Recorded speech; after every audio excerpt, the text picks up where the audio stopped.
Hello students and parents, I'm your friend and mentor Rohit Kakkad. In this video, we'll talk about the best books and study material for JEE Mains and advanced preparation. If you are associated with any coaching, big coaching from which we see results every year in JEE Mains or advanced, the first priority of study material should be given to your coaching study material, if that is a good level coaching. Now, if you're not associated with any coaching, then first priority you can give to the video lectures that you're referring to. So if you're referring to any video lectures on YouTube or somewhere else, devote to one or two teachers there or one or two organizations there and completely follow the system that they are making you walk through.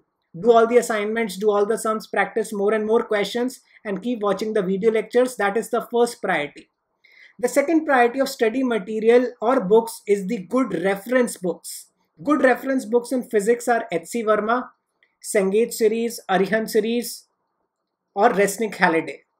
In chemistry, we divide chemistry into three parts: physical, organic, and inorganic. In physical, you can go for either N. Avasthi or you can go for Cengage series or Arihant series.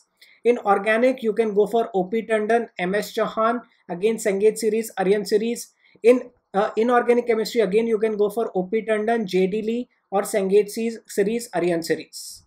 Now, when it comes to maths, again you need to follow good reference books for maths up to JEE Mains and advanced level. So in maths, again we can go for either Cengage series or Arihant series, or we can go for topic-wise books such as Hall and Knight for algebra, S.L. Noni for trigonometry, coordinate geometry. We can also go for Tata McGraw-Hill's complete mathematics. We can also go for M.L. Khanna.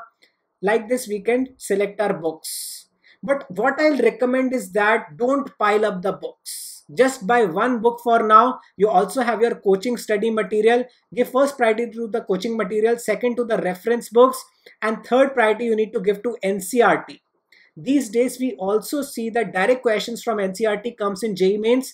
So you have to study NCERT very well. Word by word, topic by topic, you should know NCERT by heart, because direct theoretical questions will come from NCERT in chemistry especially. So you should have to study chemistry at least one time, two times, three times. In terms of books, only buy one reference book for now. Finish your coaching material, refer to one reference book, refer to NCERT, and after that, if you have some time left, only then go for more reference books. So hope you will follow this strategy. Please refer to the books list that I've given in this video. Watch this video once again so that you are very clear on this strategy and also the list of books. Thank you. All the very best.